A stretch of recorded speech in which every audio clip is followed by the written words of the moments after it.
Hey there. Welcome back to our readings of the month. Um, Sorry for the kind of late delay, I guess, for our February readings, but I figured since we started January out a little bit late, might as well do that for February too.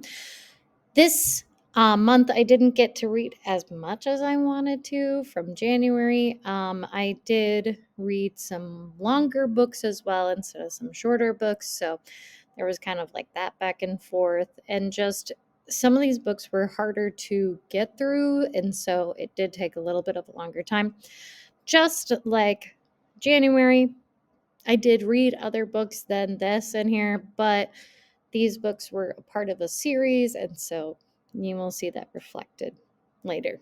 So let's start with my first book of the month. It was The Only Good Indians by Stephen Graham Jones. So this takes place where it is four Native American men, and they are dealing with the fact that they had killed a elk who was pregnant, and then the elk comes back to life to haunt them and kill them and all of their young. It's a very cool idea. I don't think it was executed well. I think that I was really into the second story, but I don't think I quite understood that the first story had finished by the time that the third story began. So it was hard to follow. The second story was the best of them. And the third and fourth kind of commingled, and they did not, it wasn't my favorite. So that's why it was a two. It was just kind of hard to follow. So the third book there is Puddin'. It is the second of the Dumplin' series. And like I said, Dumplin' wasn't my favorite book, but I had already bought the last book of the series, so I wanted to kind of complete it.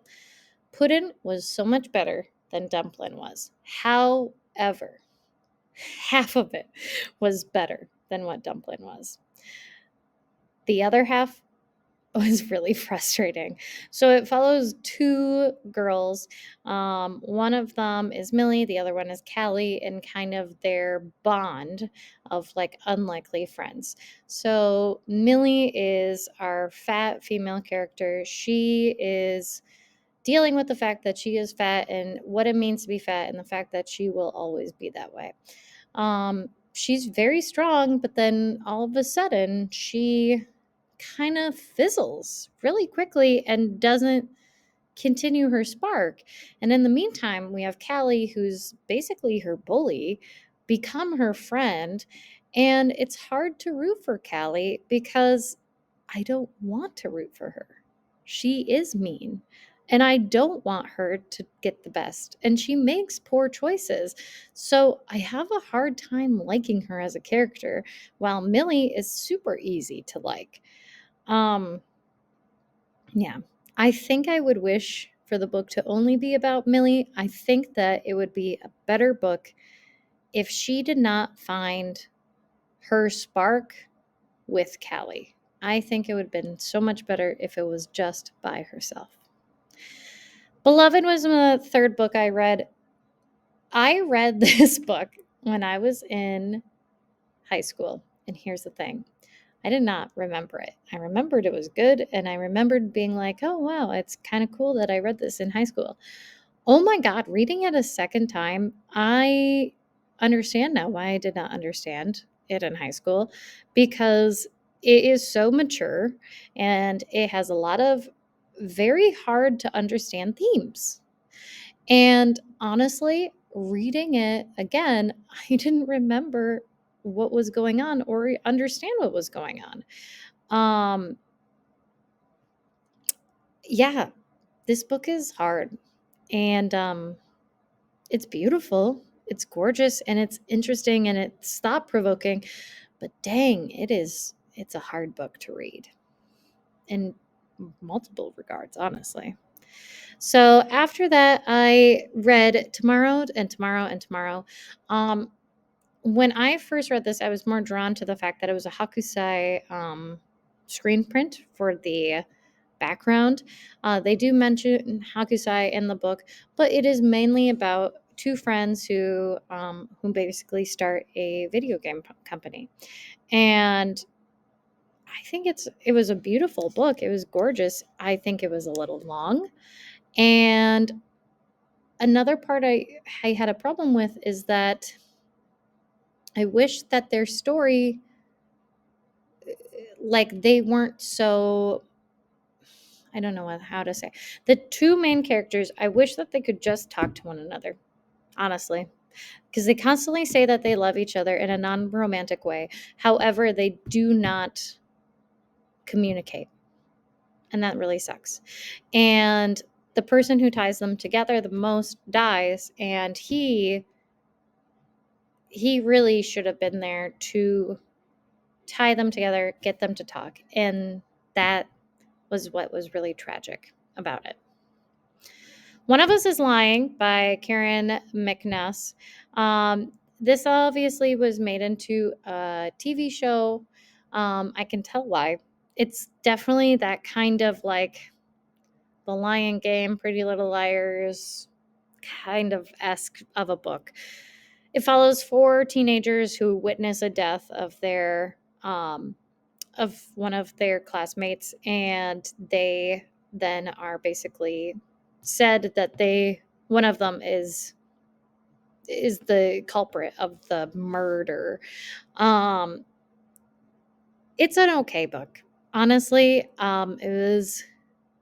I think that the interconnection between their lives was really interesting. I also liked one of the male characters. The other male character, I kind of had a hard time liking, honestly. He comes out as gay, and it was hard for me to even be like upset for him. So, Pumpkin was the best of the Dumpling series. Pumpkin by Julie Murphy follows um, a boy this time who is fat, and he is also within the same school district as Willowdean, as well as Callie, as well as Millie, and he is so fun. I think he is such a fun character. Yes, somebody helps show his spark. However, it was him at the end of the day who pushed himself. And he is such a fun character to read, and he is so likable. And I don't know why we couldn't have gotten this with a female character. That's my biggest problem with the Dumpling series. So last three books I had was Diary of a Wimpy Kid, The Getaway. So Greg, basically his parents on like Christmas Eve watch a commercial saying, "Hey, go to this amazing resort." And they pack up everything and leave. And that's it. They all pack up, they go there. Greg has an awful time on the airplane where people do really stupid things that they wouldn't do in real life. And then they go to a resort and the resort is awful. And the parents suck. The parents don't know how to parent. They don't know how to make their children's life comfortable. And the fact that they just move and go to this place when it's a matter of seconds is so not true to real life, which I understand is a part of like this series. However, it is so frustrating. So I don't have a great love for this book. Dracula, this was so fun because I originally saw Nosferatu. If you don't know, Nosferatu was actually heavily influenced by Dracula. So it's a very good book to read. I highly suggest doing it. Cinderella Ate My Daughter. That is a very good take on the manifesto of what we have for for girls growing up in America. It is old though. It's about 15 years old, and you can tell. So it's up to you to decide if you want to read that. So this month I read about 13 books. It took me about 7 days to read. Um, Only about 15% of it was print. The rest of it was audiobook. Um, Again, it was mostly romance, with a little bit of nonfiction.